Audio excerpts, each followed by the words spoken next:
Bonjour à tous, j'espère que vous allez bien. Aujourd'hui, je vous retrouve pour la première partie de cette update lecture du mois d'avril. Alors, le premier livre que j'ai terminé en ce mois d'avril, c'était le 4 avril. Et c'est celui-ci, Dame et d'écailles de Adeline Diaz de la maison d'édition Plume du Web. Alors, c'est un one-shot. Voilà.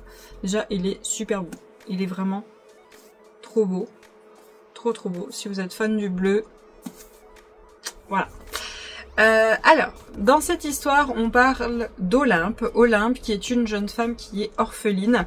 Olympe, elle travaille dans une entreprise qu'on appelle l'Atlan, un truc comme ça. Bref, elle travaille dans une entreprise où ils sont que 3. Et Olympe, elle est médium. Alors, là, on lui propose une mission où elle doit aller voir un couple qui vit à Lille et qui subit des phénomènes paranormaux. Au début, c'était rien d'extraordinaire, des petits objets qui bougeaient et le couple croyait que c'était des blagues qui se faisaient entre eux. Et au final, ils sentaient des présences, ils ont vu des choses qui leur ont fait très peur et ils ont vu aussi leur enfant qui s'était levé en pleine nuit et qui parlait à quelqu'un, mais on ne savait pas qui. Et donc du coup, ils ont très peur pour leurs enfants. Enfin, leur enfant. Et donc du coup, Olympe, elle arrive, elle constate tout ça. Mais elle, ce qu'elle constate surtout, c'est qu'elle ressent que les problèmes viennent d'un bâtiment spécifique. Et donc ce bâtiment serait peut-être la cause de tous ces phénomènes paranormaux parce que surtout, elle a constaté, suite à ce que leur a raconté ses clients, c'est qu'il n'y a pas que eux qui sont touchés. Donc on a Olympe qui est là en tant que médium qui veut faire son job tout simplement. Et on a Adam Montardan, qui est un jeune héritier d'une entreprise vraiment très importante et d'une famille extrêmement connue. Voilà, ça a toujours été des gens assez influents. Qui lui hérite surtout en fait de devoir protéger sa famille. Sa famille est maudite en fait. Ils héritent de ce qu'on appelle les dragons. En fait, ils ont chacun, pas tous, pas toute la famille, vraiment les 100 principaux de Montardan, vraiment ceux qui sont dans la ligne principale, héritent d'un dragon. Ce qui n'est absolument pas cool du tout parce que quand ils prennent le corps du dragon, ils ne sont plus là. C'est le dragon qui a pris la main. En fait, les dragons sont des esprits d'entités qui ont vécu il y a des siècles et qui ont été maudits suite à la malédiction qu'a eu les Montardans et qui prennent le corps de cette personne, se transforment et eux ils vivent ce qu'on appelle une déchirure. Ils ont le dos qui est complètement déchiré de partout, de tout partout, et donc du coup ils se transforment. C'est assez dégueulasse quand même. Donc je préfère vous prévenir, hein, quand on nous décrit tout ça, c'est voilà, bref. Je préfère vous dire, il y a des morts à certains moments, d'autres personnes et aussi des personnes de la famille qui peuvent, vous êtes un peu en mode voilà, birk. Voilà, je préfère vous prévenir au cas où si c'est quelque chose qui vous dégoûte un petit peu. Mais on a Adam qui est là, qui est le chef de famille, surtout pour en fait protéger ce secret, parce que si jamais les gens apprenaient que les êtres humains peuvent se transformer en dragons, vous douterez bien que ce seraient des bêtes de foire et qui finiraient dans des labos. Donc lui, il est là pour protéger sa famille, essayer de trouver une solution pour enlever cette malédiction, parce que ça fait des siècles que sa famille subit cette malédiction. Et on a Olympe qui est juste là pour essayer d'aider une famille qui subit des phénomènes paranormaux. Au final, ces deux personnes vont se rencontrer et là va arriver l'ultimatum. Est-ce qu'Olympe va aider cette famille ou est-ce qu'elle va tout faire pour se sauver? Et franchement, c'était vachement bien. Moi qui commençais à me dire, j'ai l'impression que l'urban fantasy, c'est pas fait pour moi, je commençais à et ben au final, ce livre-là m'a totalement réconcilié avec l'urban fantasy. Parce que oui, au début, on a le fait qu'elle arrive dans une ville, tout simplement, elle vient de Paris, elle vient à Lille, voilà, phénomènes paranormaux et tout ça. Mais on a tout ce truc de, surtout la malédiction. C'est surtout la malédiction qui est au centre de l'histoire, la malédiction, les dons de Olympe. Qui est vraiment Olympe? Parce que c'est juste une orpheline de base. Donc qui elle est? Qui est vraiment Adam? Quel est le dragon vraiment qui est dans le corps d'Adam? Parce que chaque dragon est différent. par rapport à leurs porteurs, ils sont tous un peu différents. Et c'est vraiment ce truc de, en fait, c'est l'histoire. C'est de l'histoire de l'époque, des malédictions de l'époque. Qu'est-ce qu'une malédiction de l'époque a pu faire au jour d'aujourd'hui? Comment ils font pour vivre avec tout ça? Et ça, c'est vraiment super. J'ai adoré comment ça a été amené et tout ça. Bon, là, je m'en doutais un peu de savoir qui elle était, tout ça. Je m'en doutais un petit peu. Mais franchement, c'est vraiment bien fait. Et en fait, ce qui me bloque souvent dans l'urban fantasy, c'est que là, c'est de l'urban fantasy qui est un peu de nos jours. Donc, il y a les téléphones portables, il y a l'électronique, il y a les puces, il y a tout ça.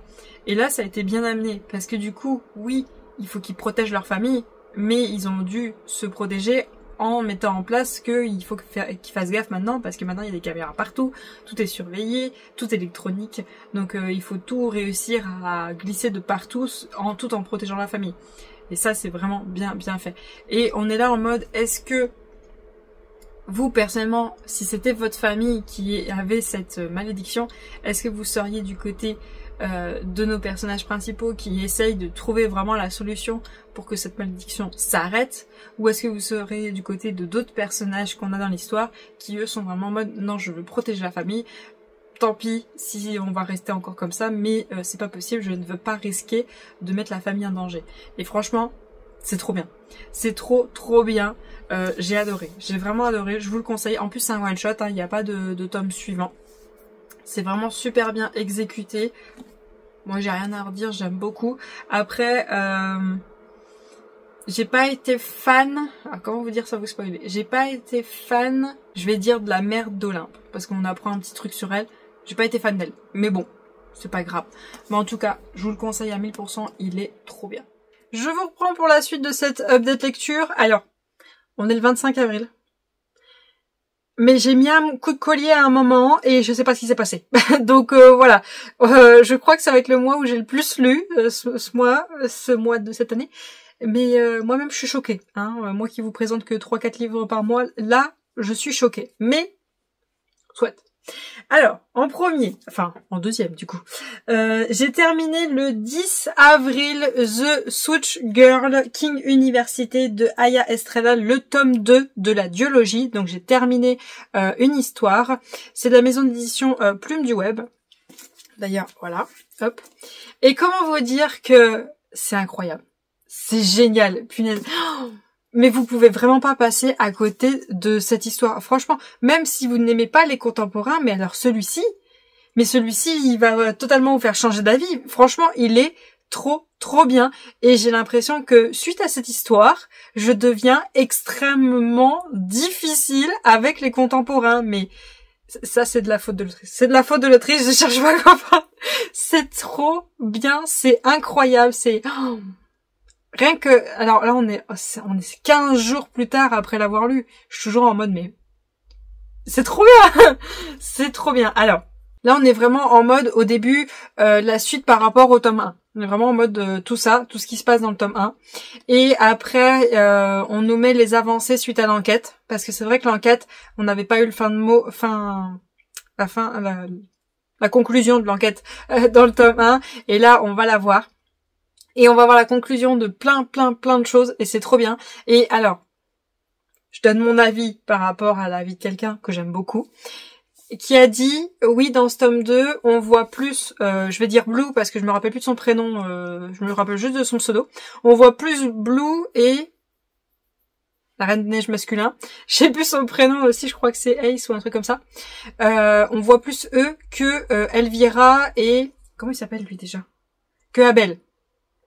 C'est pas vrai. C'est pas du tout vrai. Non. On voit énormément Elvira, on voit énormément Abel. Et Blue et la Reine des Neiges masculin, on a, je crois, entre 2 et 3 chapitres. Ils sont courts, les chapitres. Hein. Ils sont très courts. Hein. Ils font, allez, maxi 10 pages et des fois, c'est beaucoup moins. Donc, eux, il y en a très peu.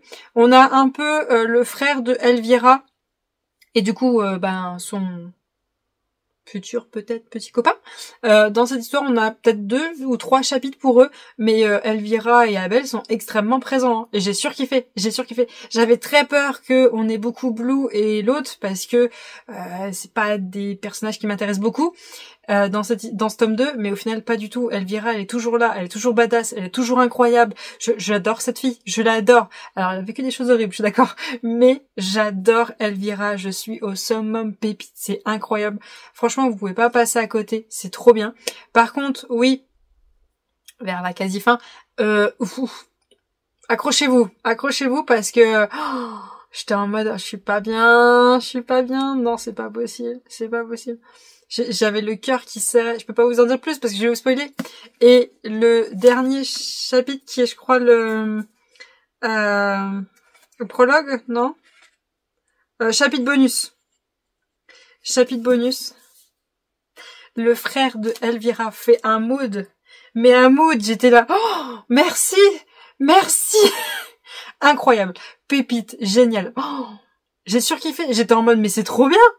Mais continue sur cette lancée, c'est trop bien. Et pour tous ceux qui ont aimé Butcher and Blackbeard, je vous mettrai la couve là. Le dernier chapitre, ce chapitre bonus qui se passe à la fin, vous allez le kiffer. Vous allez l'adorer. Pour tous ceux qui ont adoré cette histoire-là, ce tome 1 là, le dernier là, le bonus, c'est cadeau. C'est cadeau, il est génial, incroyable. Et donc, pour ceux qui n'ont pas vu mon avis sur le tome 1, je vous mets en barre d'infos pour aller le regarder si vous le souhaitez. Et en fait, dans cette histoire, on suit Elvira Petrova, qui vit dans les quartiers sud de Chicago, je crois. Je sais plus précisément, mais en fait, elle vit dans un quartier qui est très très pauvre. Pour tous ceux qui n'ont pas énormément de moyens, vivent là-bas. Et elle vit avec sa mère, je crois que c'est une jeune adulte, Elvira, je crois qu'elle a 19 ans, je suis plus sûre, dans le tome 1. Et en fait, Elvira, elle fait beaucoup de bêtises vite fait, quoi, genre crocheter une voiture, voler 2-3 petits trucs par-ci par-là, enfin voilà, elle fait des bêtises coup-ci coup-ça, quoi. Et à un moment, elle est au poste de police, et il y a l'avocate de cette université qui va venir la voir, qui va lui dire, tu sais quoi, ma grande, je vais t'éviter la prison, je vais faire disparaître ton casier judiciaire, parce que j'ai vu que tu es quand même quelqu'un qui a un énorme QI, que quand tu étais jeune, t'as réussi à aider la police sur quelque chose. Je te propose un deal, je fais libérer ton frère qui est en prison, mais en échange, tu rejoins mon école et tu m'aides à démasquer le violeur qui sévit dans mon école. Alors, vous apprenez dans l'histoire pourquoi son frère est en prison. Et alors, oh, mais son frère, mais... Ah, je l'adore. J'adore Amon. Je l'adore. Et Elvira, elle est tellement incroyable. Et elle a le clash. Mais le clash qui est génial, quoi. Pas juste le clash, tu cherches ta réponse, tu sais pas quoi dire, tu sais pas clasher. Non, elle est vraiment douée. Le clash est incroyable. Elle est géniale. Et vous avez, en fait, Elvira qui va arriver dans cette université, puis elle va rencontrer Abel, qui est le chef de l'équipe de hockey, et toute l'équipe vit dans le même appart. C'est des apparts très très luxueux, hein, parce que c'est pas une petite école, voilà. Et du coup, on va apprendre le passé de Abel, on va apprendre le passé aussi de tous ses amis et tout ça. Et à la fin de ce tome 2, il y a un des mecs de l'équipe, on n'a pas son passé. On l'a pas. Et quand j'ai lu les remerciements à la fin de ce tome 2, sachant que c'est quelque chose que je ne fais quasiment jamais. Je fais quasiment jamais lire les remerciements, c'est pas trop mon truc. Mais là, il est très court. Il est vraiment très très court, très aéré, très agréable à lire. Voilà. Il est comme ça. Ouais, les remerciements, il est très court, très aéré. Et on a encore une page juste là. Voilà, on a très peu. J'ai vu les mots. On a un spin-off. Elle va écrire un spin-off et j'ai trop hâte parce que je pense que ça va être sur Blue et l'autre garçon parce que je suis sûre que la fin qu'il y a là, non. Il se passe pas ça à la fin pour eux deux. C'est sûr que non. Et elle a marqué que dans le spin-off, donc on aura Blue et le garçon, mais on aura aussi Amon.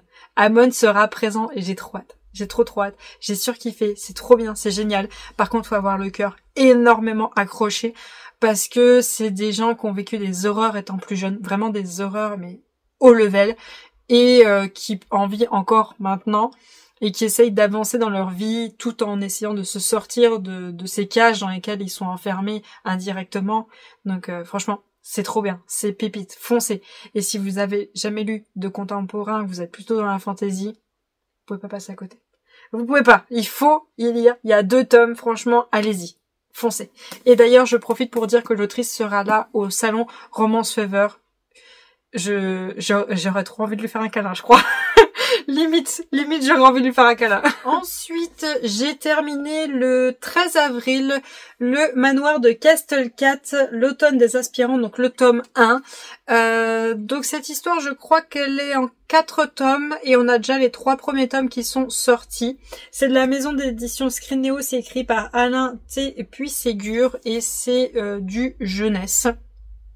Dans cette histoire, on suit Coven qui est un chat qui n'est pas comme les autres.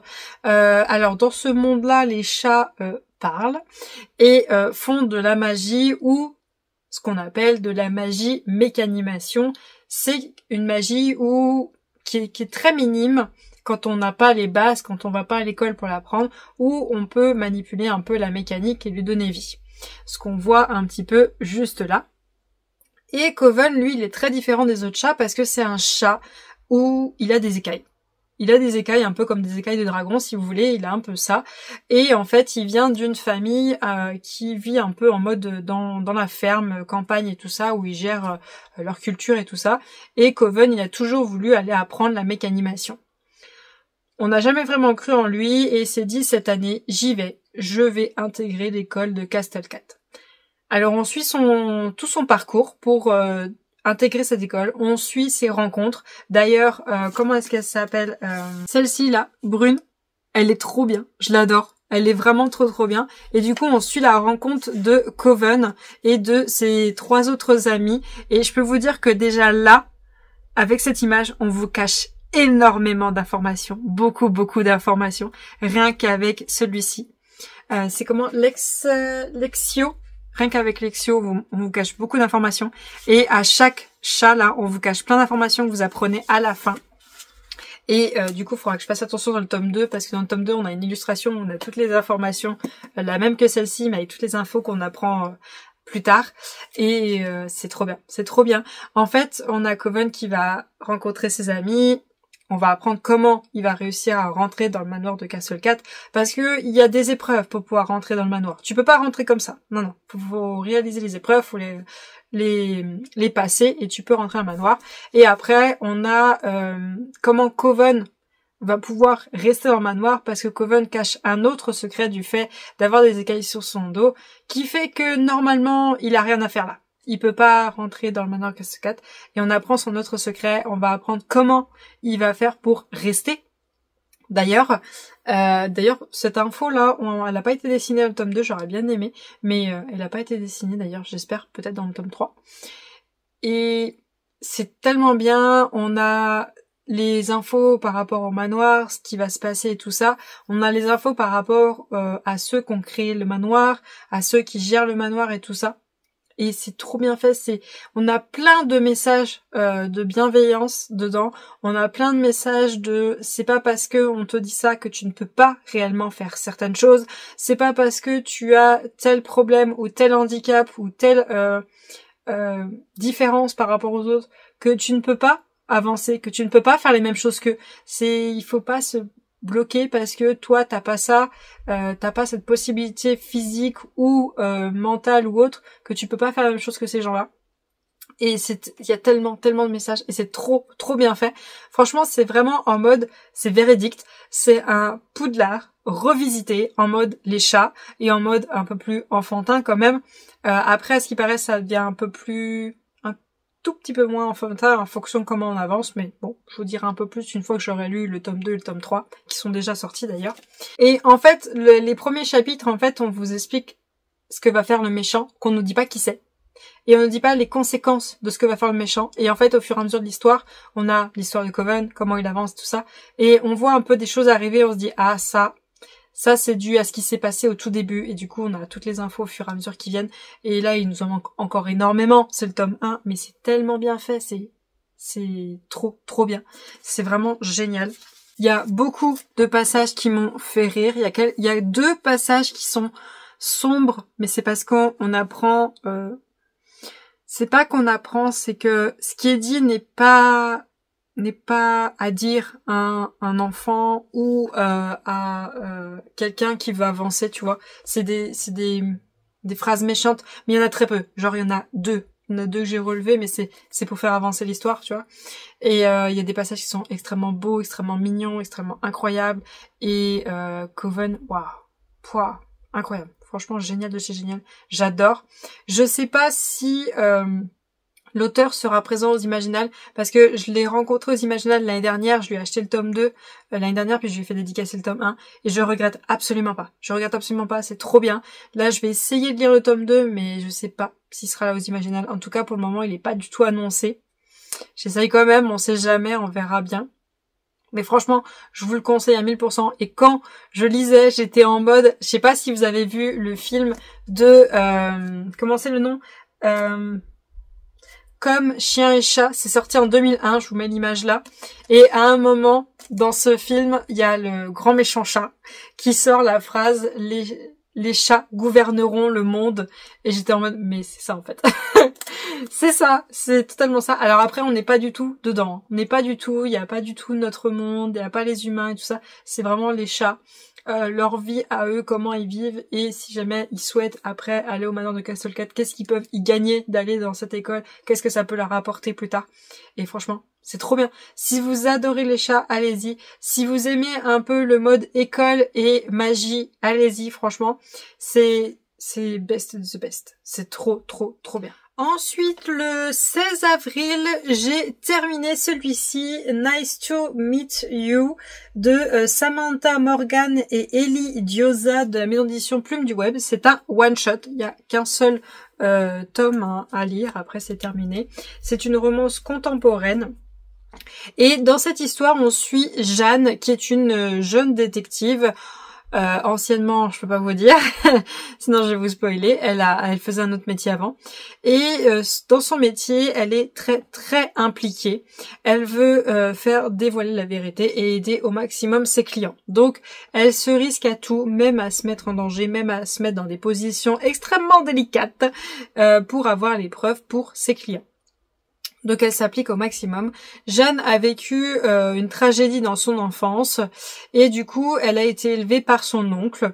Son oncle lui annonce une information très importante par rapport à une tragédie qu'elle a vécue et Jeanne veut la vérité. Elle veut la vérité. Du coup, à un moment, pendant qu'elle s'occupait d'un de ses clients, elle va rencontrer Liam. Liam qui lui est responsable de la réception des colis, on va dire, par rapport au musée, mais en gros c'est un poste très important où tu traites avec les personnes qui sont sur terrain et tu vois avec eux pour faire envoyer les colis, tu les réceptionnes, tu vois si c'est les vrais et qu'ils n'ont pas été remplacés par autre chose, et après les exposer au musée, préparer les événements quand il y a des gens très influents et tout ça qui viennent voir les pièces du musée, tout ça, voilà, il s'occupe de tout ça.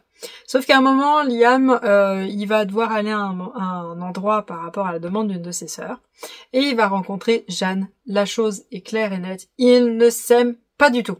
Ils ne s'aiment absolument pas. Sauf que Liam, par un quiproquo, va se retrouver sans sa secrétaire.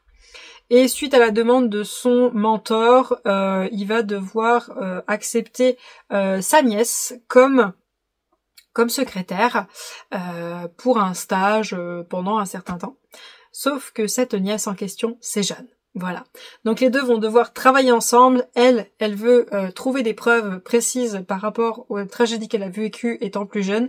Et lui, il veut juste faire son boulot tranquille parce que il est insociable. Voilà. Il est insociable. Il aime bien être tout seul, pépère. Il aime pas trop qu'on l'embête, il aime bien ces petites pièces du musée, il aime bien le côté égyptien et tout ça, vraiment le mode égyptien, génial. Alors moi qui adore l'Égypte, j'ai surkiffé. Mais alors ce qui a fait que j'ai surkiffé, c'est Jeanne. Jeanne, elle est trop bien. Liam, ouais, non, je suis pas... Il est très bien, hein, mais non, j'ai pas accroché, c'est pas le book boyfriend, non, surtout pas. non, mais Jeanne, elle est géniale, incroyable, j'adore. Et quand je lisais, j'étais un peu en mode, punaise, ça me fait penser aux vieux films de l'époque, les vieux films. Et je sais pas si vous avez connu les vieux films, genre Le flic de Beverly Hills avec Eddie Murphy. Eddie Murphy, franchement, c'est un acteur il te plonge dans les films, c'est vraiment incroyable. Et Jeanne, je la voyais comme Eddie Murphy. Je voyais Eddie Murphy remplacé par Jeanne, où la personne fait son job et tout, mais en mode casse-cou ou en mode des vannes à 2 balles, des trucs de ouf et tout. Je voyais ça, je voyais ces vieux films quand je regardais, quand je lisais. Je voyais ces films-là se passer devant mes yeux et je voyais Jeanne à sa place, c'était trop bien. Et en même temps, on avait ce côté musée et je sais pas si vous êtes des fans de La Nuit au musée, moi c'est des films que j'aime beaucoup, surtout le 1, mais en mode sans tout le côté fantastique. Vraiment en mode la nuit, le musée, se promener dans le musée avec les pièces de collection et tout ça et tout ce qui peut s'y passer pendant la nuit. Tu sais pas ce qui peut se passer dans un musée pendant la nuit. Et alors, il y a pas tout le côté fantastique, hein, vous enlevez toute cette partie-là, mais franchement, le mélange de ces films-là, je voyais ce livre. Et c'était trop bien. C'était vraiment trop bien, j'ai adoré, c'était incroyable. J'ai beaucoup annoté Jeanne parce que je l'adore. Franchement, elle est incroyable. Je surkiffe. Les chapitres sont vraiment pas méga longs. S'il doit y avoir des chapitres longs, c'est max 10 pages et encore, c'est très rare. Ils sont assez rapides et c'était très drôle. Il y a beaucoup. Vous voyez tous les post-it oranges, c'est les moments drôles. Les jaunes, c'est Jeanne. Bon, vous n'allez pas bien voir les jaunes.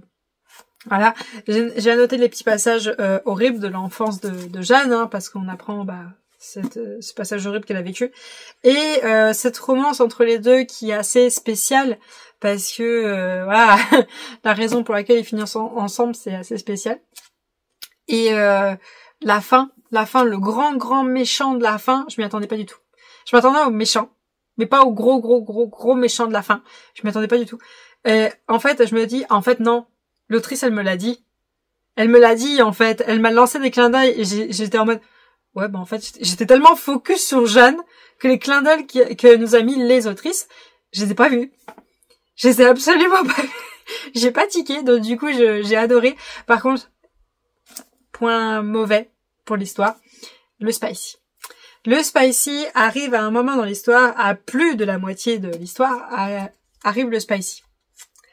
Et comment vous dire que une fois que ces messieurs dames ont goûté à la chair de l'un de l'autre, ils s'arrêtent plus. J'étais un peu en mode, ouais les gars, là, faut s'arrêter, là, c'est pas possible. Non, c'est pas possible. Et j'étais en mode, ouais, mais là, c'est... En fait, les scènes spicy m'ont pas dérangé, tout ça, et par contre, j'ai rien ressenti au niveau des scènes spicy. J'avais pas non, tu sais, les petits frissons, tu sais, de dire, oh, ouais, ouh. Non, j'ai pas eu ça. Ils étaient bien, hein, mais j'avais pas ça.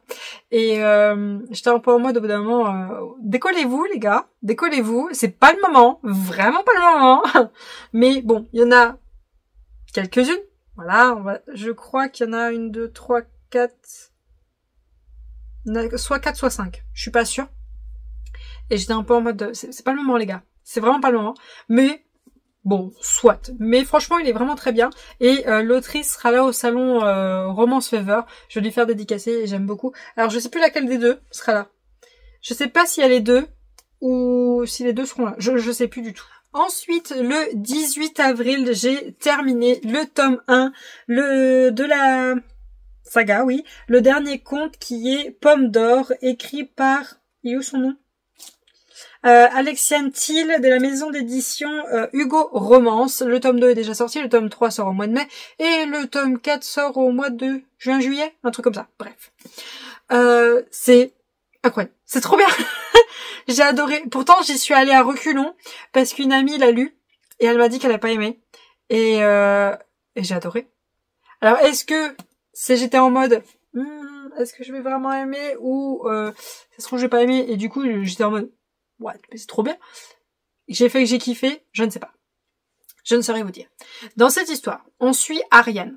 Ariane? Oui, Ariane, qui est la dernière fée survivante du royaume des contes. Le royaume des contes, c'est toutes nos contes que l'on connaît. Blanche-Neige, La Belle au Bois dormant, enfin tous ces contes que l'on connaît, ils vivent tous au même endroit, avec les méchants qui vivent autour et tout, ils vivent tous au même endroit, tout simplement, voilà. Ils vivent tous ici, dans le royaume des contes. Et Ariane, c'est la dernière des fées, et le problème c'est que le monde des contes décline. Tout simplement, comment on sait que le monde des contes va très mal, c'est que la nuit tombe. Normalement, la nuit n'existe pas dans ce royaume, et la nuit commence à arriver, il fait noir et tout, le monde décline. Et pour que le monde ne décline pas et que tout aille bien, il faut qu'il y ait des fins heureuses. Ils vécurent heureux et eurent beaucoup d'enfants. Est-ce vraiment la vérité? Il faut qu'il y ait ce genre de choses-là pour que la magie remonte, voilà, qu'elle refasse un cycle et que on puisse ne pas voir la nuit arriver. Sauf que malheureusement, rien de tout ça n'arrive. Aucune fin heureuse ne se crée, n'est réalisée, rien ne se passe. Il n'y a plus du tout d'héroïne, il n'y a plus du tout de héros, il n'y a plus rien qui se passe. Le monde des contes a vécu une horrible tragédie, beaucoup de tragédies, et Ariane ne sait plus quoi faire. Elle est la dernière fée. En plus, elle a un handicap par rapport aux autres fées, et elle doit essayer de trouver la solution. Sa dernière carte, qui n'est pourtant pas autorisée normalement par les lois des fées, c'est de créer un portail entre son monde et un autre monde et de trouver un héros. Ce qu'elle va faire, elle va créer un portail et elle va rencontrer Warren, qui travaille en tant que cast dans Disneyland, voilà, les cast members, là, voilà, tout ça. Et elle va popper en plein milieu de Disney, en pleine parade. Super. Et elle croit que c'est comme dans son monde, quoi, que nos princesses, princes et tout ça qui font la parade sont des princes et princesses. Donc elle va essayer de choper le prince, sauf que malheureusement elle se rend compte que c'est une petite femmelette, et au final Warren est le seul à avoir un peu de tempérament, un peu de caractère, donc elle va l'embarquer lui. Et donc du coup, elle va le ramener dans son royaume et on va découvrir tout ce qui va se passer, quelles sont les conséquences de l'avoir ramené dans son royaume, qu'est-ce qu'elle peut réellement en faire de lui, parce que c'est pas un réel héros, et qu'est-ce que du coup elle doit faire pour trouver une héroïne, parce qu'il faut absolument au moins un des deux qui vienne de son monde. Donc elle va partir à la recherche de toutes ces choses-là. Et en fait, du coup, on a nos princesses et princes de nos contes que l'on connaît si bien, par exemple Blanche-Neige, qui sont des gérants de certains royaumes. Ils gèrent certains royaumes, par exemple Dresse, qui est juste ici. C'est Blanche-Neige qui gère ce royaume avec, je sais plus comment il s'appelle, voilà, je pense que vous savez, moi j'ai jamais retenu les noms des princes. Donc elle gère ce royaume, et le seul moyen de savoir si une héroïne est née et si elle peut aller la rejoindre pour pouvoir amener son prince, c'est d'aller voir ses gérants et de savoir quels sont les secrets qui sont dits entre eux pour savoir où est l'héroïne. Est-ce que quelqu'un sait s'il y en a une? Voilà. Et donc du coup on découvre tout ça, on découvre toute l'histoire de Ariane, toute l'histoire de Warren, toute l'histoire du monde des contes, toutes les vérités qui sont dites, est-ce qu'elles sont réellement vérités? Ces fins heureuses qu'on nous fait croire, est-ce qu'elles sont réellement heureuses? Est-ce qu'on nous ment pas? Nos princesses et princes, est-ce que c'est réellement des gens bien? Vraiment? Et franchement tout ça, mes pépites, trop bien. Alors, je connais les véritables histoires des contes. Je les connais parce que j'ai vu des vidéos YouTube où on nous dit les véritables histoires des contes. Mais je ne les ai jamais lues. Et là... ah, on a celle de Blanche-Neige. Ah! Alors, j'ai jamais aimé Blanche-Neige. Mais alors là... je l'aime encore moins. Je l'aime encore moins. Je me suis dit, ah ouais, quand même. Oh la garce. Voilà. Franchement, c'est pépite, c'est incroyable. Et alors, faut faire attention parce que la romance n'est pas la chose principale de l'histoire. Déjà dans ce tome 1, elle est pas là. C'est vraiment les deux personnages qui apprennent à se connaître. Elle est pas là dans ce tome 1 et à ce que j'ai entendu par rapport à des avis, c'est que la romance est très minime dans cette saga. Donc voilà, si vraiment c'est la romance que vous voulez au premier plan, voilà. Mais sachez que moi je suis vraiment quelqu'un qui a besoin que la romance soit au premier plan et j'ai adoré. Donc franchement, je vous conseille. Mais Ariane est le personnage principal de l'histoire, donc c'est beaucoup Ariane. Et j'ai beaucoup ri. Il y a tellement de références, un truc de fou. Il y a toutes les références déjà Disney, mais il y a des refs genre à nos séries cultes, genre style Big Bang Theory. Moi, Big Bang Theory, je suis une énorme fan de cette série. Il y a des refs à des films qu'on connaît, genre Twilight. Mais parce qu'en fait, Warren vient d'un autre monde, donc il nous sort des refs que l'on connaît nous. Mais Ariane va du monde des contes, donc elle sort des refs qu'elle connaît elle. Mais Warren connaît aussi les contes, mais ses contes à lui. Donc Ariane va lui faire ouvrir les yeux et lui dire « Non, mais ton monde, ils savent pas réellement ce qui se passe.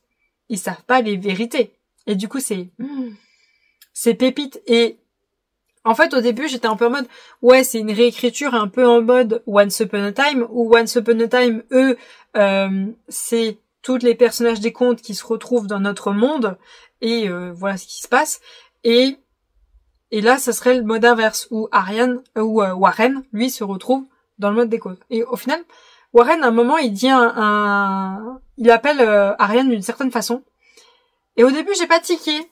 Je lis le livre et tout ça. Puis après l'avoir fini, je dis mais il a trop raison, Warren. Mais il a totalement raison. En fait, cette histoire est une réécriture de Shrek. Totalement. Mais c'est totalement ça. Et si vous avez vu les films de Shrek, vous savez que Shrek, lui, est dans un monde où il y a tous les Disney qu'on connaît, nos personnages, tout ça. Mais ils se comportent pas forcément de la façon qu'on les connaît. Mais c'est mignonnet. Shrek, c'est très mignon, c'est très enfantin. Là, c'est Ariane qui prend la place de Shrek, hein, on va dire. Warren, il prend genre la place entre guillemets de l'âne, mais bon bah c'est censé être un héros, donc l'âne a un peu changé. Et vous mettez le Shrek en mode adulte et très sombre, et les contes sont vraiment pas cool du tout. C'est même très très très très sombre. Nos personnages que l'on connaît si bien, je vous donne par exemple la fée Clochette. Non, non, en fait non, c'est pas du tout la même personne, et c'est tellement incroyable, c'est trop bien, c'est trop bien. Moi je dirais en mode, c'est une réécriture de Shrek, mais en mode sombre, en mode adulte, sans smut, hein, et c'est génial. Il y a des moments, j'ai tellement rigolé, j'étais en mode bon, le clash de ouf, oh la ref, et franchement c'est trop bien fait, j'adore. J'ai trop hâte de lire le tome 2, mais je pense pas que j'aurai le temps de le lire avant le salon, parce que l'autrice sera au salon Romance Fever. C'est aussi une des raisons pour lesquelles j'ai lu ce livre-là. Et je pense pas avoir le temps de lire le tome 2, donc je pense que je lui achèterai le tome 1 et le tome 3 pendant le salon, sachant que je ne sais pas si le tome 3 sera disponible pendant le salon. Le salon est le 17 et 18 mai, le tome 3 sort le 21 mai. On verra bien, mais franchement, je vous conseille à 1000%. C'est trop bien. C'est pépite. Alors par contre, il y a des passages sombres parce qu'on redécouvre les contes. Et tu dis, ah oui, quand même. Wouhou. Mais c'est trop bien fait. Trop bien. Je vous reprends pour la suite de cette update lecture. Je suis désolée, quand je vous ai fait l'autre jour, ça a coupé. En fait, j'avais plus de batterie, j'avais pas fait gaffe. Donc je vous reprends pour clôturer l'update lecture du mois d'avril. Alors ensuite, le 21 avril, j'ai terminé celui-ci, The Devilson tome 4 de Chloé Walran de la maison d'édition Plume du Web. Pour vivre en paix, il faut parfois partir en guerre. Donc c'est une saga en 5 tomes et le 5e tome est prévu pour juillet de cette année. Et alors, dans ce 4e tome, on reprend 3 ans après ce qui s'est passé à la fin du tome 3. Et comment vous dire que pour moi, ça va pas. Pour moi, cette histoire du tome 4 ne va pas avec l'histoire des tomes 1, 2 et 3. J'essaie de vous expliquer sans vous spoiler. En fait, Avalon est devenue une certaine femme qui fait que ce n'est plus l'histoire du tome 1, 2 et 3. Et surtout, le principal, c'est que la famille Devilson, vraiment le mood Devilson qu'on aime tant dans le tome 1 surtout, moi je trouve qu'elle était extrêmement présente dans le tome 1, qu'elle s'est un peu essoufflée dans le tome 2, qu'elle est revenue en force dans le tome 3, et bien dans ce tome 4, la famille des Devilson n'est plus du tout là. Elle est pas là. Non, c'est Avalon, c'est tout. La famille Devilson, elle est pas là, elle est pas présente. Et pour moi, j'étais en mode ouais, c'est comme la romance entre Avalon et Clark, elle est pas là, hein. Elle est pas là du tout, hein. Non, non, c'est fini, vous l'oubliez. Là, c'est au revoir. Du coup, j'étais en mode, ouais, mais moi, j'étais là pour la famille Davison, j'étais là pour Avalon et Clark. Et là, en fait, c'est juste Avalon. C'est tout. C'est qu'est-ce qui s'est passé pendant ces 3 ans. C'est ça, en fait, qu'on nous dit pendant tout le long. C'est qu'est-ce qui s'est passé pendant ces 3 ans. Et sur le post que j'ai fait sur Insta, j'ai noté par rapport au chapitre, du coup, je vais vous dire ce que j'ai noté, ce sera plus simple. C'est que si au début de ce tome, du chapitre 1 au chapitre 11, alors moi quand je lis, je divise mes livres en 4. Hein, voilà. Je prends le nombre de pages à la fin, je divise en 4, la moitié, je redivise au début, je redivise à la fin. Voilà. Et donc, au début, du chapitre 1 au chapitre 11, je me suis dit, pourquoi pas, elle devient d'une certaine façon Avalon, ça peut amener des trucs sympatoches. Voilà. Je vous en dis pas plus, pas vous spoiler. Bah, j'ai très vite déchanté. Très très vite. À partir du chapitre 11 à environ le chapitre 20, c'est extrêmement long. Très répétitif. Et honnêtement, on aurait pu réduire tout ça. On aurait pu réduire. Je pense que c'était énormément ce qui s'est passé pour Avalon. Et ce qui s'est passé pour Avalon du coup, pendant ces 3 ans, c'était ces chapitres du chapitre 11 à environ 20 et on nous le répétait. Et c'est bon, on l'a compris. Mais bon, soit, tu me dis, c'est pas grave.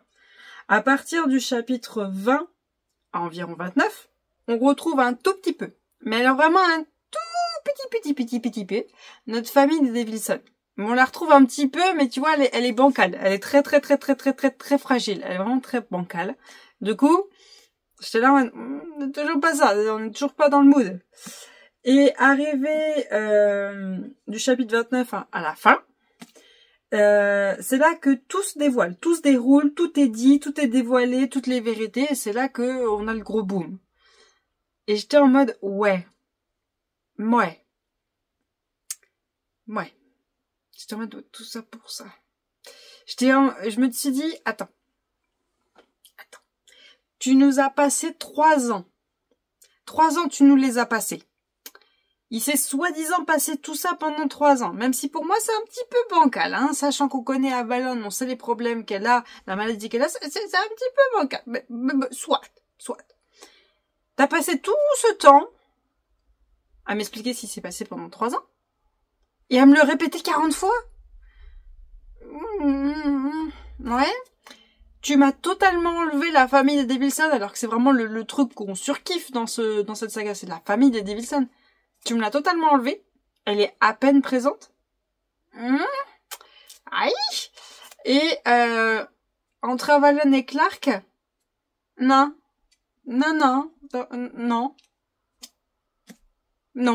Il se passe un truc à un moment dans le livre entre les deux. On est parti sur une pente. J'étais là en mode... Continue comme ça et moi c'est fini. Je m'en vais. C'est pas possible. On était sur une pente. Pour moi, c'était un non catégorique. Et du coup, sur cette pente qu'on partait, j'étais en train de me dire, ah, je comprends mieux pourquoi il y en a qui disent que Davison s'est classé dans Dark Romance. Je comprends mieux. Moi, pour moi, tome 1, tome 2 et tome 3, c'était pas vraiment de la Dark Romance. Clark, oui, il a des sautes d'humeur et il tape dans les murs. C'est tout. Voilà, c'est tout. Mais là, sur la pente qu'on est parti entre deux, j'étais en mode... Tu vas m'oublier, je crois.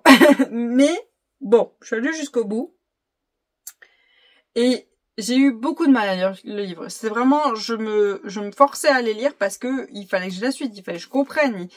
C'est bientôt la fin. J'ai lu les 3 premiers, j'ai aimé. Je te demande, non, c'est pas grave. Même si c'est illogique au pas permis sur quoi est parti Avalon, comment est devenu Avalon. Pour moi, c'est illogique. Et ça a été totalement oublié. Et ça a été la fin du livre. C'est, ah oui, au fait, Avalon, elle a ça. Mais t'inquiète pas, elle a quand même réussi à faire tout ça, même en ayant ça.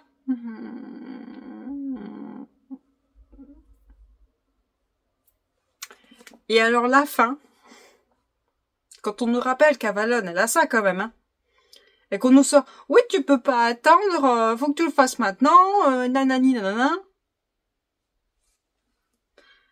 Quoi? Attends, la meuf, elle vient de vivre 3 ans. Tout ça. On a toujours su qu'elle peut claquer dans 3 secondes. Et tu me dis qu'elle peut pas attendre 3 mois? Non, c'est pas logique. C'est pas logique c'est pas logique. Donc du coup, j'étais en mode, ouais. Et à un moment, on nous décrit une souffrance horrible. C'est vraiment horrible la souffrance qu'on nous décrit. Je vais pas vous dire qui c'est ni qu'est-ce qui se passe. Mais on nous décrit une souffrance très horrible. Je me dis, c'est bon. On va pouvoir respirer. Non. Non. On nous rajoute encore une couche. Et là, je me suis dit, ouais, non, là, c'était abusé, là, par contre. Là, par contre, c'était abusé de rajouter encore une couche. C'était trop. Donc, du coup, je me suis dit, ouais, non. Là, je suis un peu en mode, est-ce que l'autrice a voulu partir sur la vibe où on a tous apprécié le mood de Butcher and Blackbeard. Voilà, c'est le petit livre rose que vous voyez juste là-haut. Est-ce qu'elle a voulu partir sur ce mood-là, mais à sa manière, et elle a voulu essayer de mettre ça dans Davidson, ou est-ce que vraiment, elle s'est dit, ça passe? Parce que ça passe pas. En fait, ça aurait été une autre histoire, d'une autre manière et tout ça, ça aurait passé. Mais Avalon, que ce soit elle qui a vécu tout ça, ça passe pas. Ça marche pas. En fait, avec le problème qu'a Avalon, et que d'un seul coup, à la fin du livre, elle dit, en fait, elle a ce problème-là. C'est vrai qu'il faut qu'on le remette dans l'histoire. Bah non, en fait. Non, ça passe pas. C'est pas compatible du tout. Donc, du coup, je suis mitigée. Je suis vraiment mitigée. Sachant que dans ce livre-là, il y a des morts atroces. Il y a des descriptions de violences physiques atroces. Il y a... je sais pas trop comment vous décrire. Il est très sombre. Très sombre, celui-ci. Vraiment extrême. Pour moi, en fait, les Davison, c'était le tome 1, c'était 5 étoiles. Il était très bien. Il était très bien. Les Davison, tome 2, je les mets 4 étoiles. Parce que c'est surtout les personnages qu'on rencontre dans le tome 2 que je les aime pas. Donc bon. Dans le tome 3, il se passe ce qui se passe, qui a fait que du coup j'aime mieux. Voilà. Allez, au revoir les gens que j'aime pas. Voilà. Donc pour moi, j'ai bien aimé le tome 3. Tome 4, j'étais en mode, on est parti où là? Non. Donc pour moi, c'est un 3 étoiles parce que c'est pas mauvais, mais j'en attends beaucoup du tome 5 pour rattraper ça. Hein. Va falloir rattraper ça. Et maintenant qu'Avalon est comme ça, bon bah maintenant il va falloir qu'elle reste comme ça, hein, mais bon voilà. Je suis déçue vraiment, j'étais vraiment dans le mode si vraiment jusqu'à la fin les Davison sont incroyables, la famille est incroyable et tout, j'étais chaud pour me faire le tatouage des Davison. J'étais chaud, j'étais prête à le faire, j'étais prête à commander sur internet le pull des Davison, même si on n'arrête pas de me répéter que la qualité n'est pas terrible de ce pull, j'étais prête à me le commander tout ça. Mais là, suite à ce niveau-là, ouais, déçu. Mais je prie pour que le tome 5 rattrape celui-ci. Je prie beaucoup, très fort. Ensuite, le 23 avril, j'ai terminé celui-ci, La couronne d'aubépine de Cléo Blackwood, de la maison d'édition Corrigan. Alors, celui-ci... Celui-ci, je dirais qu'il est sympathique. Il est sympathique, mais pas facile. Alors, dans cette histoire, on suit Théa. Théa, c'est l'héritière de la cour de la lune. Donc, en fait, on a nos royaumes qui sont séparés. Voilà, on a la cour de la lune qui est là-haut et on a la cour du soleil qui est juste là. Et juste là, on a les terres démoniaques. Et en fait, dans notre monde actuellement, dans cette histoire, on nous dit que les démons ont envahi le monde et tuent tout le monde sans différence, mais il y a quand même des royaumes qui s'opposent. Bon, excusez-moi, petite coupure, monsieur est à la porte. Je dis c'est quoi? donc on a notre royaume et tout ça. Et donc on va suivre Théa. Théa qui se trouve être l'héritière de la cour de la lune. Sauf que elle, en tant qu'héritière... Elle est plus à la frontière entre son royaume et ceux des démons pour protéger son royaume. Donc c'est plus une guerrière. Elle est plus guerrière vraiment très haut level. Hein, on la respecte. Plutôt qu'à apprendre à gouverner. Voilà. Donc elle est un petit peu embêtée. Parce que arrive un espèce de rituel qui fait qu'elle passe considérée comme enfant de royauté à personne haut placée, donc du coup, pour remplacer sa mère. Donc elle fait ce rituel, donc du coup elle a déjà des pouvoirs et ils vont s'augmenter suite à ce rituel. Sauf que Théa, elle, son pouvoir, c'est qu'elle peut voir certains passages de l'avenir. Au début, on la croyait pas étant plus jeune, donc il s'est passé des choses horribles. Et du coup, maintenant, quand elle avait une vision, on faisait super gaffe. Et du coup, elle voit quelque chose. Après son rituel, elle voit un moment du futur. Et elle sait pas ce qu'elle doit faire. Est-ce qu'elle doit en parler du coup à sa mère, ou est-ce que elle doit essayer de régler le problème elle-même, sachant que normalement elle est censée reprendre les rênes, donc elle peut pas partir comme ça. Et donc Théa va faire quelque chose qui va lui permettre du coup de faire attendre sa mère avant qu'elle prenne le trône et de lui permettre de s'absenter. Donc je vais pas tout vous dire quand même.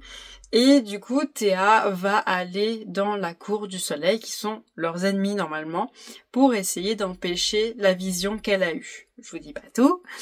Et dans cette cour du soleil, nous avons, je crois qu'il s'appelle Arkham, qui est lui le fils du roi du royaume de la cour du soleil. Logiquement, il est censé reprendre derrière son père le royaume, quoi. Voilà, il est censé reprendre derrière. Sauf que on apprend que le père de Arkham, c'est un peu bancal entre eux. C'est un peu bancal, je vous dis pas tout, pas vous spoiler. Et donc du coup, on se demande, suite au mouvement qu'a Arkham, à ce qu'il fait, est-ce que c'est un méchant ou un gentil? Est-ce qu'on peut avoir confiance en lui ou pas? Est-ce que on doit avoir de l'empathie pour lui ou pas? Du coup, on sait pas. On sait pas trop. Et du coup, c'est ce mood-là que j'aime beaucoup avec Arkham. J'aime beaucoup notre héroïne. Hein. Je l'adore. Elle est géniale. Mais notre personnage masculin, il est tellement intriguant. Il y a tellement de mystère derrière lui que j'adore. Et du coup, elle va arriver là-bas, Théa. Du coup, elle va se faire passer pour quelqu'un d'autre. Elle va se cacher pour pas qu'on sache qui elle est. Parce que dans ce royaume, je crois que c'est les cheveux blancs. Je crois que de base, ils ont les cheveux blancs. Puis là, comme vous voyez, elle a les cheveux foncés. Et du coup, elle va tout faire pour se cacher, pour pas qu'on sache qui elle est. Et elle va se faire passer pour un homme. Voilà. Et je crois qu'il y a un événement. Un événement avec des enjeux, je crois. Je saurais plus vous dire, ça fait un petit moment. Un peu avec des compétitions. Et et Arkham va choisir Théa, sans savoir qui elle est vraiment, comme étant un de ses chevaliers et le représentant. Elle le représente en tant que son chevalier pour les événements. Et j'ai trouvé le mood trop bien amené, c'était trop bien fait et j'ai adoré, c'était vraiment bien. Franchement, l'histoire, elle est top et c'est un genre de réécriture de Mulan. Franchement, si vous aimez Mulan, le fait qu'une femme va se travestir pour pouvoir avancer, pour pouvoir aller à des endroits, franchement, vous allez adorer. Moi, j'ai trouvé ça vachement sympa. J'ai adoré, c'était trop bien. Par contre, il y a un genre de défaut. Il y a vraiment un genre de défaut, c'est que on va dire que la première moitié du livre, vous divisez le livre en deux, la première moitié du livre, c'est qu'on a un langage très soutenu. Très soutenu, avec des mots très recherchés et tout ça. Et je trouvais que ça abîmait l'histoire. Ça rendait moins l'histoire agréable, moins fluide, moins appréciable. J'en lis des histoires soutenues, hein, avec des langages soutenus, y a pas de problème. Mais là, je trouvais que ils avaient rien à faire là. Ils rendaient pas les choses bien. En fait, je trouvais qu'il y en avait trop. Genre, dans une phrase, il y avait beaucoup trop de mots soutenus qui faisaient que c'était pas agréable. Et donc, du coup, voilà, au début, j'étais en mode, je vais arrêter de le lire. À la première moitié, quand j'ai lu la moitié, j'étais en mode, je vais arrêter de le lire. L'histoire est bien. Mais le langage soutenu, je trouve qu'il y en a trop. Ça abîme l'histoire.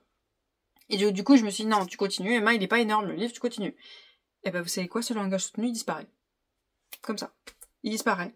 Tu sais pas pourquoi, mais très bien. C'est très bien, tant mieux. Donc l'autre moitié du livre, ce langage soutenu, il est plus là, c'est très bien.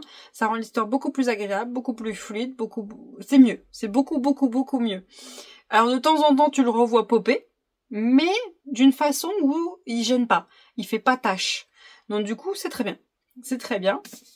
Donc du coup, j'espère vraiment que pour son tome 2, elle restera sur ce mood, sur ce langage-là, qu'elle repartira pas sur le langage soutenu, parce qu'il était beaucoup trop soutenu au début. Et franchement, jusqu'à la fin, c'est trop bien.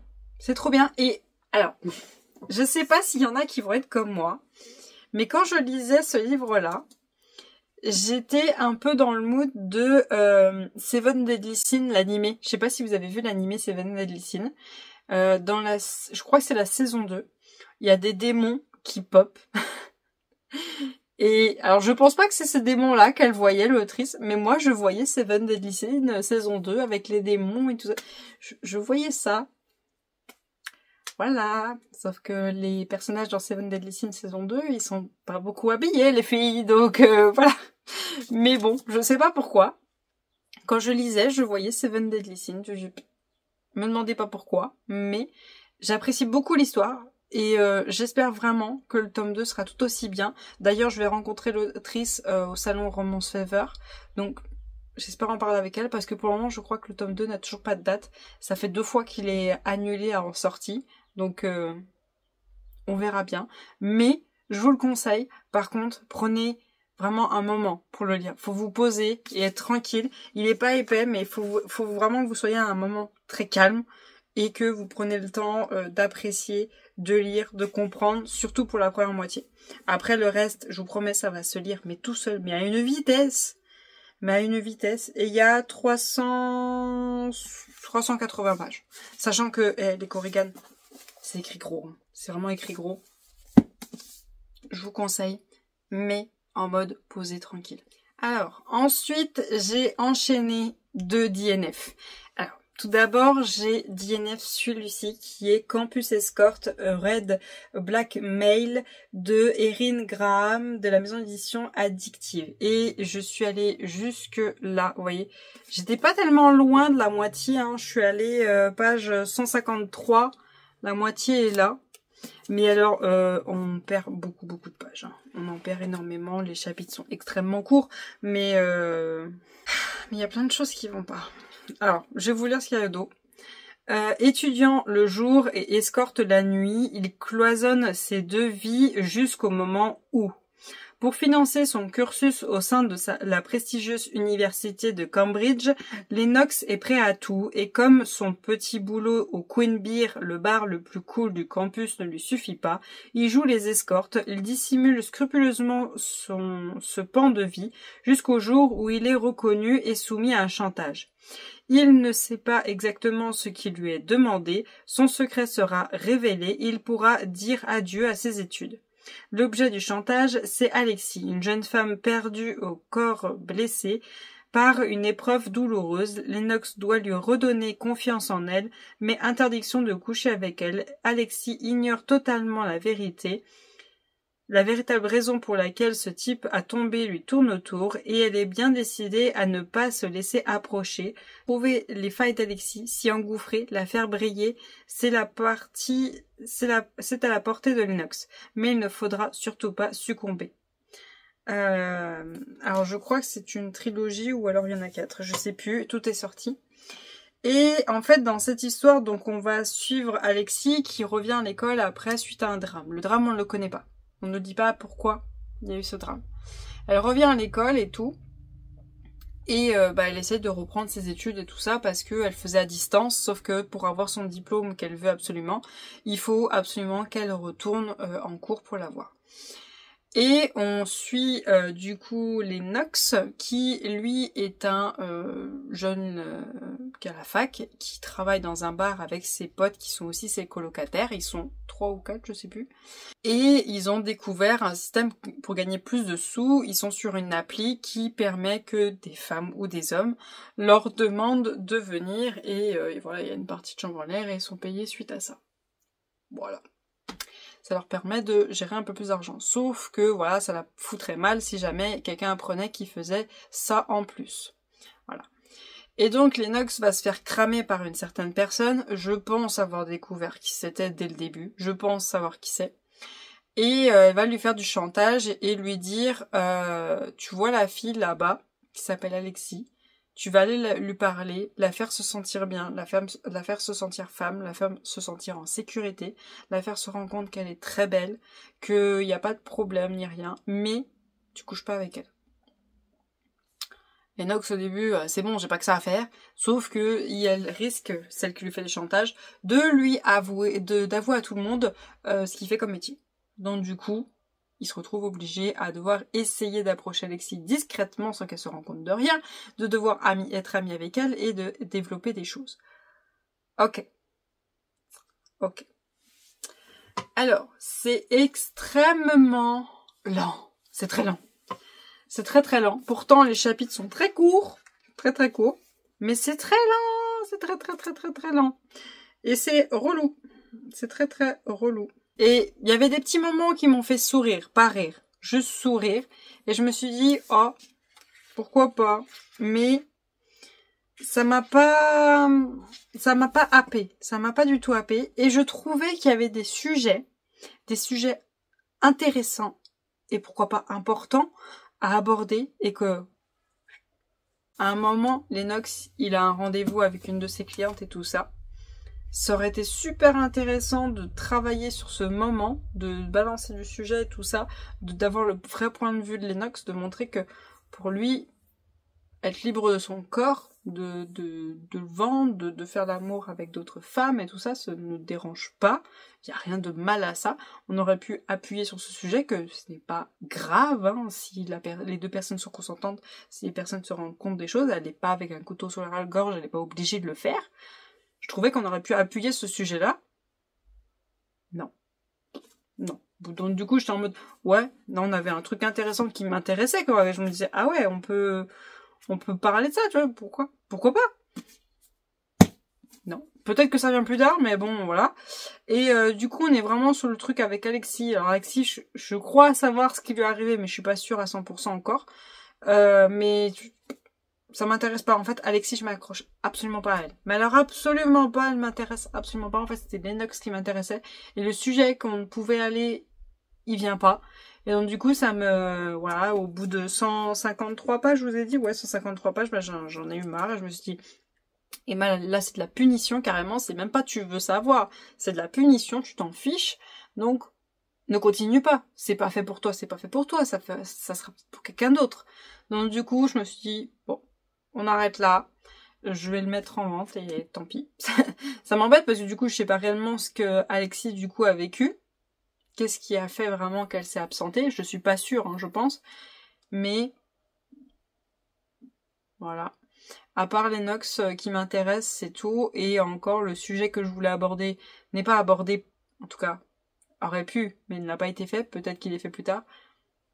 Donc, voilà. Malheureusement pour moi, ça l'a pas fait. Ensuite, le deuxième livre que j'ai d'INF, c'est celui-ci, Les héritiers de feu et de sang de Inès Eck et Emily Jurius de chez Collection Ecap Fantasy, c'est du MF et la maison d'édition c'est June Publishing. Voilà, donc il est très petit, hein. Il est très très petit. Et on nous dit le destin d'un vampire et d'un dragon s'entrelace, tissant un lien éternel entre les flammes de la vie et les ombres de l'immortalité.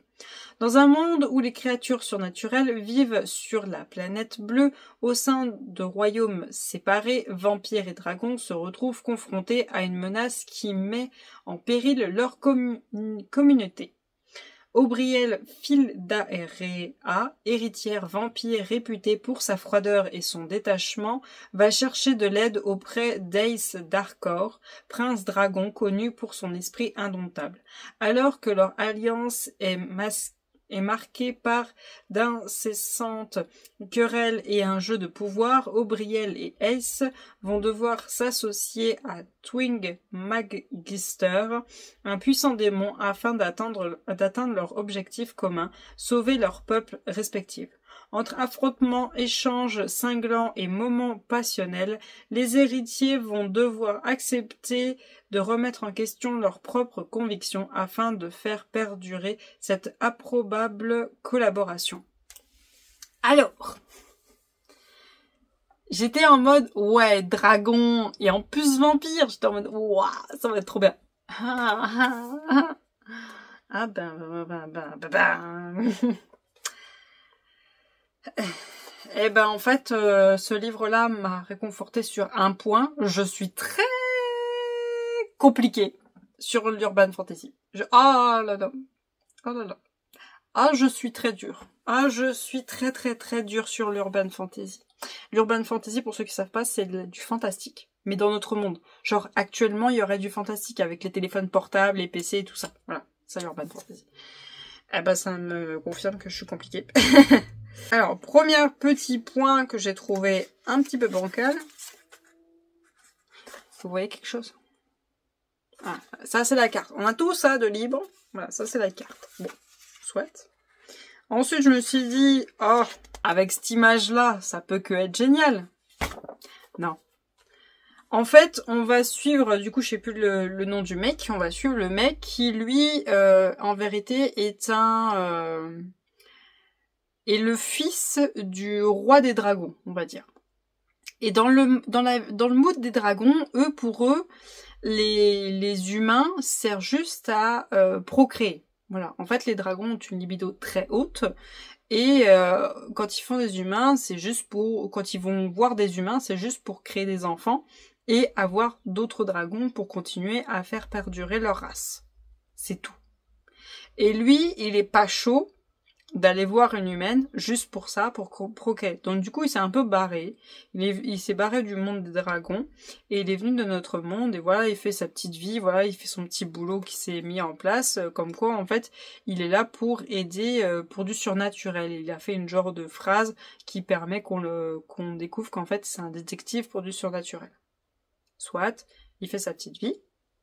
Et on suit notre vampire, qui est la grande sœur de 3 filles. Et donc du coup, c'est une des filles du roi des vampires. On apprend en fait que là-bas, les vampires, ils font venir des humains pendant un certain nombre de temps. Je sais plus si c'est 1 an ou 3 ans, je me rappelle plus. Et ces humains qui leur servent de nourriture... en échange qu'ils acceptent d'être la nourriture, parce que c'est pas une obligation, hein, pour éviter que les vampires aillent tuer tous les humains et ne boivent trop de sang, eh bien ils ont mis en place que les humains viennent d'eux-mêmes et en échange, au bout de ce temps, ils peuvent être transformés en vampires.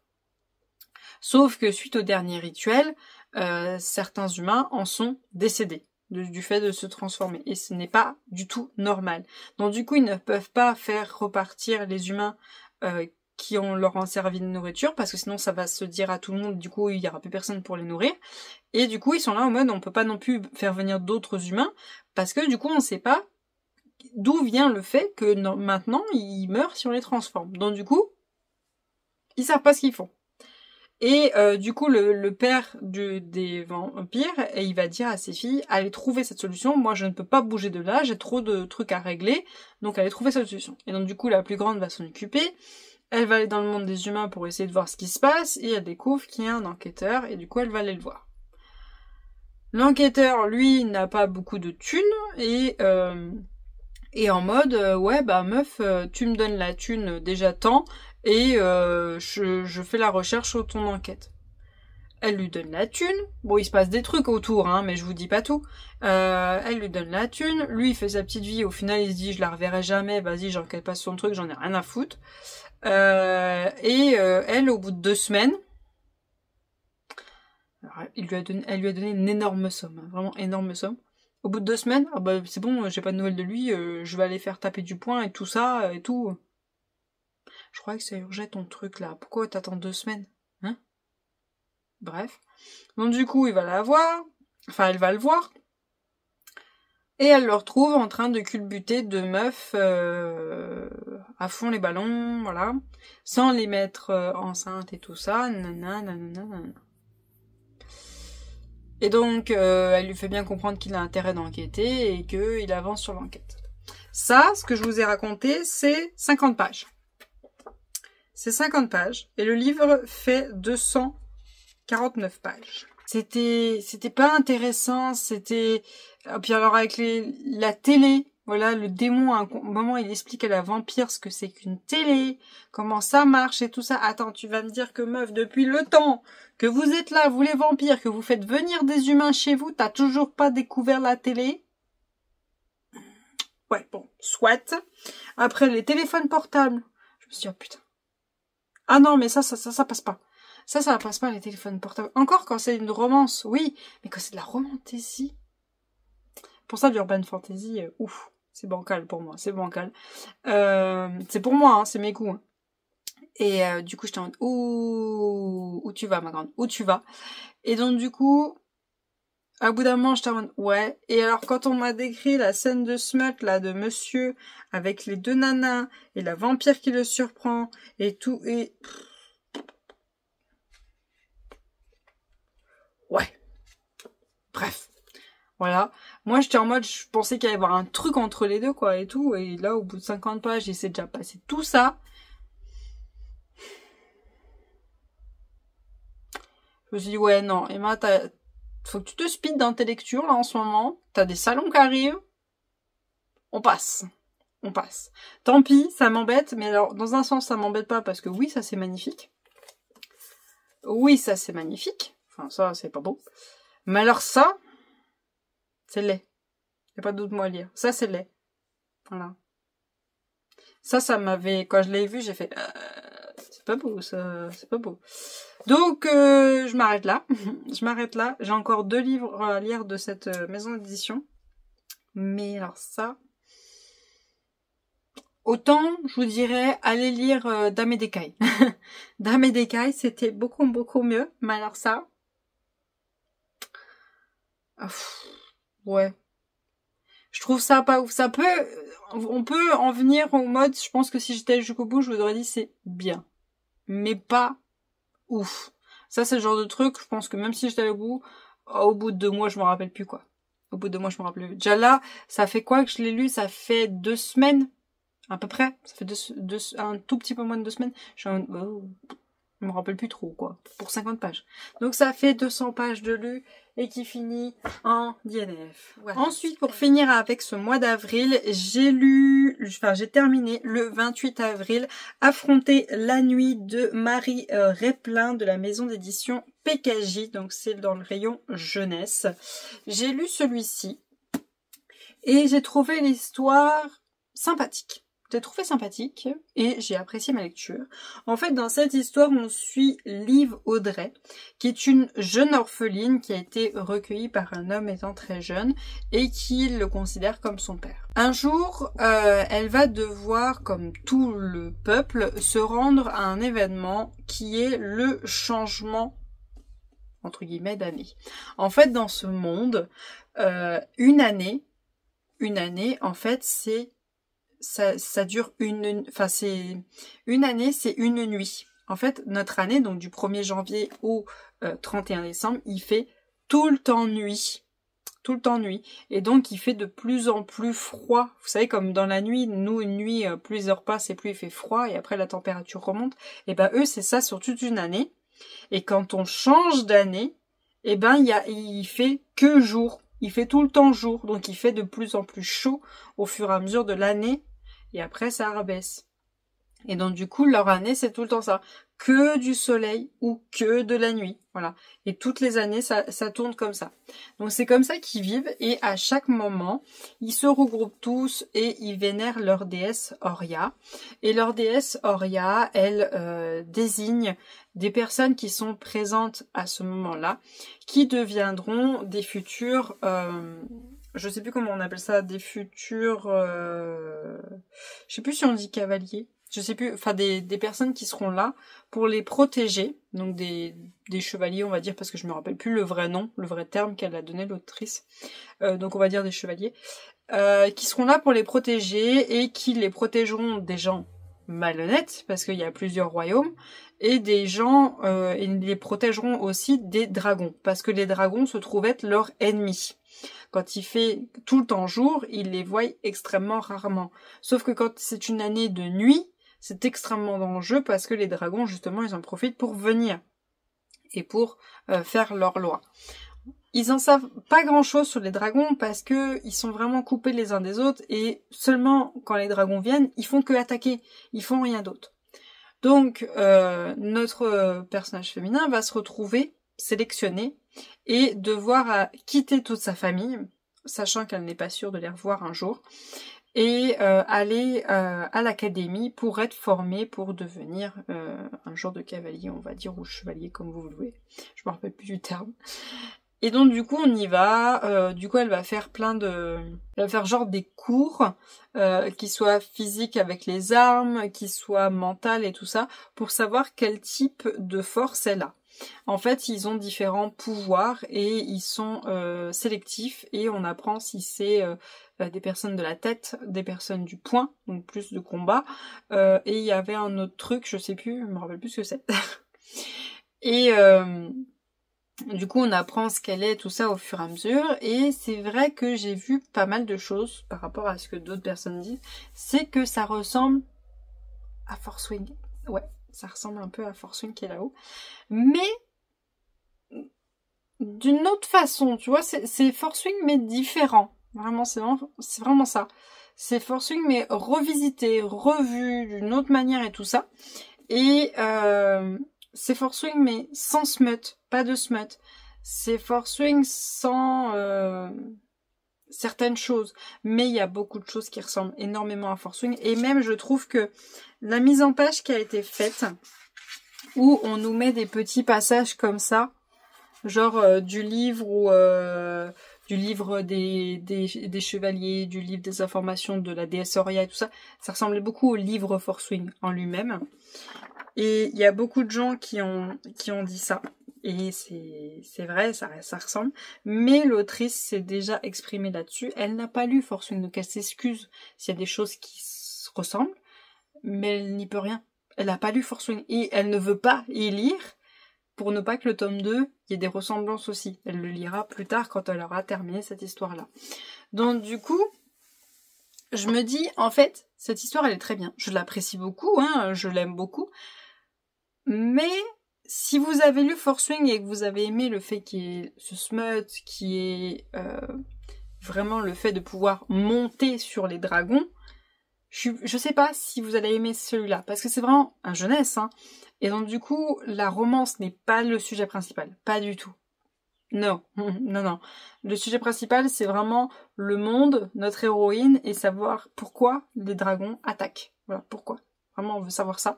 Et on veut savoir pourquoi le royaume est dirigé de telle façon, pourquoi telles choses sont décidées. Voilà, c'est vraiment ça le sujet principal. Donc du coup, moi j'aime beaucoup parce que ça ressemble, mais c'est pas pareil. C'est pas du tout la même chose. Ils sont vraiment différents l'un de l'autre. Moi j'adore. Du coup j'adore. Après je sais pas si vous avez surkiffé Force Wing. Je pense que vous allez être en mode « Ouais, ça ressemble trop, ouais, ça ressemble trop. » Vous allez avoir cette impression-là. C'est possible. C'est possible, vous avez ça. Mais moi, j'aime beaucoup. Après, je juge pas. Il y en a, oui, ils ont trouvé que c'était très ressemblant. C'est véridique. C'est véridique. Et à un moment, on apprend un truc sur les pouvoirs vers la fin. J'étais en mode « Ouf. » On repart trop encore sur trop Force Wing. Et la fin de la fin, notre héroïne fait un move et tout. J'étais en mode « Waouh. » Je vois venir le truc, il va se passer un move avec les dragons. Ouais, je vois venir le truc. Mais, franchement, c'est bien. Il est petit. C'est écrit très gros. Il y a pas mal de dialogues, franchement. Franchement, je vous conseille d'y aller. Je vous conseille d'y aller. Il est vraiment bien. Par contre, attention. Il y a des morts, il y a des gens qui meurent. Ça peut choquer. Ça peut choquer certaines personnes. Donc, voilà. Faites quand même attention, mais je vous conseille à 100%, il est trop bien. Donc voilà pour mon update lecture du mois d'avril. J'espère que la vidéo n'aura pas été trop longue quand même. Et franchement, je suis fière de moi. Je suis vraiment fière de moi. Alors oui, ça a été un gros coup de collier que j'ai dû mettre pour être à jour pour les salons. Oui, j'ai dû me couper de beaucoup de choses pour vraiment me focus sur la lecture et tout ça et ne rien faire d'autre que lire. Dès que j'avais une moindre minute, je lisais. Mais c'était qu'une page, je lisais. Et j'ai quand même doubler mon nombre de livres. Habituellement, je lis 4 livres par mois, donc un livre par semaine. Là, je suis passée à 8 livres, plus, on va dire, les 200 pages des DNF. Franchement, je m'impressionne. Je me dis, Emma, vraiment, si t'as des moments où tu te dis, il faut que je mette un coup de collier dans ta palle, tu peux lire 8 livres en un mois. C'est tout à fait faisable, je peux le faire. Par contre, oui, je dois beaucoup me couper. Je dois beaucoup me couper pour vraiment me mettre à fond. Mais franchement, je suis fière de moi. Vraiment, j'en suis très contente. Et j'ai découvert pas mal d'histoires que ce soit en one shot. Bon, en one shot, il y en a eu qu'un. Mais j'ai découvert des sagas. Franchement, je suis très contente. Et il y a des livres, j'étais en mode, je veux pas les lire tout de suite, mais le fait qu'il y ait les salons qui arrivent, je les ai sortis plus tôt. Et j'en suis très contente, vraiment très très contente. Donc en tout cas, moi, ces salons ont été très bénéfiques pour moi. Ça m'a mis un gros coup de collier dans la palle. Par contre, oui, du retard sur le reste, mais bon, on peut pas tout faire malheureusement. En tout cas, j'espère quand même que cette vidéo vous aura plu. N'hésitez pas à me dire en barre d'infos s'il y a des livres dont je vous ai parlé qui vous donnent envie de les lire, de soit les mettre dans votre wishlist, soit d'aller les chercher tout de suite. S'il y a des livres que vous avez lus et me dire ce que vous en pensez. Et s'il y a des livres, au contraire, aussi, hein, si vous ne les avez pas aimés, hein, n'hésitez pas à me dire pourquoi. Qu'est-ce qui a fait que ça n'est pas passé pour vous? C'est pas un mal de dire ce que vous n'avez pas aimé tant qu'on démonte pas le livre. Voilà, faut juste dire ce qui vous a pas plu. En tout cas, moi, je vous remercie d'avoir regardé la vidéo jusqu'au bout. Si vous avez regardé jusqu'au bout, je vous dirais de mettre un emoji dragon. Mettez un emoji dragon parce que j'ai quand même lu j'ai lu 2 livres où il y avait des dragons sur les 8. Bon, c'est pas grave. En tout cas, moi, je vous remercie d'avoir regardé la vidéo jusqu'au bout. Je vais vous souhaiter une très bonne journée et à bientôt. Salut!